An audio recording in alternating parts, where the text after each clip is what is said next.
প্রিয় দর্শক, আপনারা দেখেছেন যে দীর্ঘ টানা বৃষ্টিপাতের কারণে আলীকদমের বন্যা কবলিত পরিস্থিতি অত্যন্ত দুর্ভোগে পড়েছে স্থানীয় সাধারণ জনগণ এবং বিভিন্ন আপনারা এটাও দেখতে পেয়েছেন যে আলীকদমের বিভিন্ন মাদ্রাসা স্কুল থেকে শুরু করে সকল শিক্ষাঙ্গন বন্যায় প্লাবিত হওয়ার কারণে স্কুল শিক্ষক এবং মাদ্রাসা শিক্ষার্থীদের বিভিন্ন বিঘ্নতা ঘটেছে। এটা আপনারা দেখতে পাচ্ছেন যে এবং আলীকদমের বিভিন্ন জায়গায় যে বন্যা কবলিত হয়েছেন তারা সবাই ধীরে ধীরে পানি আপনারা এটাও দেখতে পেয়েছেন যে প্রতিদিন টানা বৃষ্টিপাতের কারণে পানি এবং কমছে, আবার ভারী বৃষ্টিপাতের কারণে পানি আবার ক্রমানুসারে বাড়ছে আমরা আপনারা দেখতে পেয়েছি। এবং আপনারা এটাও দেখতে পেয়েছেন যে আলীকদমের বিভিন্ন বন্যা কবলিত পরিস্থিতি এখনও পর্যন্ত সীমিত তেমন হয়নি। যদি বৃষ্টি কমে গেলে বন্যা একটু কমলে হোক, কিন্তু আবার টানা বৃষ্টিপাতের কারণে আবার নতুন করে আবার পানি আবার ক্রমানুসারে বেড়েই চলছে।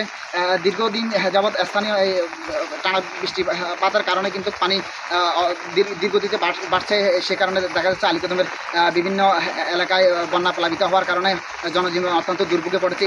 আলীকদমের বন্যা কবলিত যে পরিস্থিতি মধ্য দিয়ে ভারী বৃষ্টিপাতের কারণে ঘরবাড়ি যেগুলো বন্যায় প্লাবিত হয়েছে এবং কি বন্যার পানিতে ডুবে গিয়েছেন, আমি সে পরিস্থিতি আপনাদেরকে দেখানোর চেষ্টা করছি। আপনারা দেখতে পাচ্ছেন যে দীর্ঘ দিন টানা বৃষ্টিপাতের কারণে আলীকদমের বিভিন্ন জায়গায় বন্যা পানি কবলিত হয়েছেন। আপনারা এটাও দেখতে পেয়েছেন যে আলীকদম উপজেলা প্রশাসন এবং আলীকদম জোনের পক্ষ থেকে যৌথ বাহিনীরা একত্রিত হয়ে আলীকদমের বিভিন্ন জায়গায় যে বন্যায় কবলিত হয়েছেন তাদেরকে ত্রাণ বিতরণ করেছেন এবং তাদেরকে উদ্ধার করে নিরাপদ স্থানে তাদেরকে নিয়ে গিয়ে এবং তাদেরকে আশ্রয়ে ভালোভাবে রাখার চেষ্টা করেছেন। এবং কি আপনারা এটাও দেখেছেন যে আলীকদমের বিভিন্ন জায়গায় বন্যা কবলিত পরিস্থিতি রয়েছেন এবং ঘরবাড়ি পানি তলিয়ে গিয়েছেন এবং তারা বাড়িঘর ছেড়ে নিরাপদ স্থানে আশ্রয় নিয়েছেন।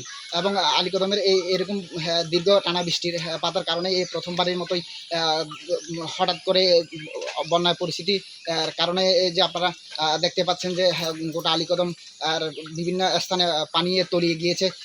এই বিষয় নিয়ে স্থানীয়রা আমাদেরকে জানিয়েছেন যে ওনারা অত্যন্ত খুব কষ্টের মধ্য দিয়ে দিন যাপন করছে এবং আলীকদমের কারণে এবং নেট বিচ্ছিন্নতার কারণে তারা আরও যোগাযোগ বিচ্ছিন্ন হওয়ার কারণে এবং কি তাদের সমস্যাটুকু আরও বেড়িয়ে চলছে, অত্যন্ত সমস্যার মধ্যে দিয়ে তাদের দিন পার করছেন। এই ছিল আজকে আলীকদমের বন্যা কবলিত পরিস্থিতি। ধন্যবাদ।